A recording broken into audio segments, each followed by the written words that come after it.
Hello. हाँ बोला हो। अरे होली चढ़ गई, मैं सरसों चना तीसी गेहूं जितना बा सब फुला गई। आ रउआ अपने बहरे बानी, आवे के मन नइखे करत का? अरे टिकट नइखे मिलत, कैसे आई हो? टिकट नइखे मिलत?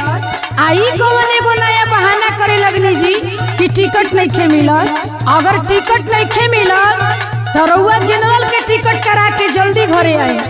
अभी तोहरो मन बा कि होली में हम घर में रही? एकदम मन बा। आ ना तो पुलिस के एगो वैकेंसी निकलेला, सुनले बानी नु? हाँ। आ एगो दरोगा के वैकेंसी निकलेला।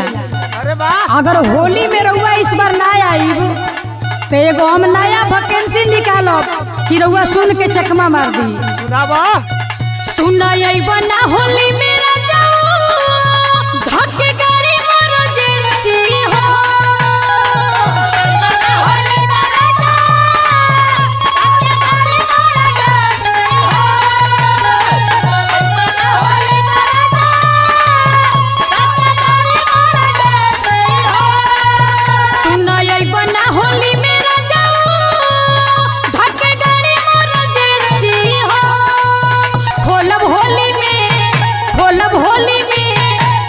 होली में भतार के वैकेंसी हो।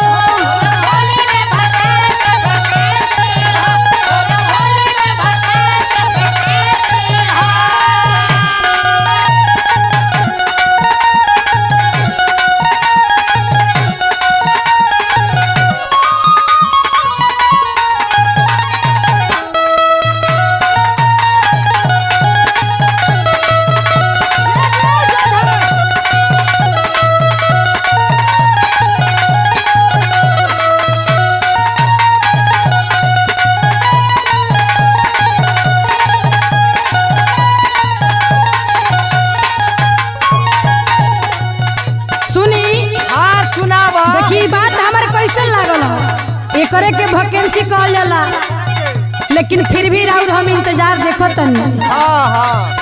साचे बतावा बोल कब आईबा, तड़पत बाटे जवानी हो।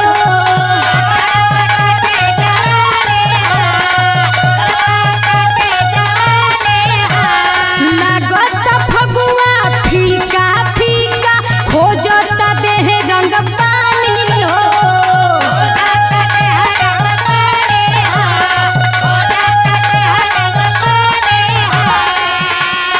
साचे बतावा बोल कबे आईबा, तड़पत बाटे जवानी हो। लागत फगुआ फीका फीका, खोजता देह रंग पानी हो। हो रंग बिना छछनत बा है जवानी के एजेंसी हो।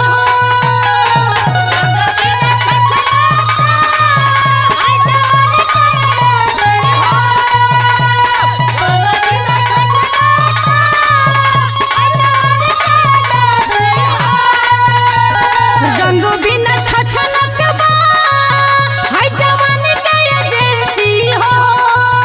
खोलब होली में, खोलब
पैसा कौड़ी कमा के आई तो होली जौन बा खूब खुशी खुशी मनाई जाए।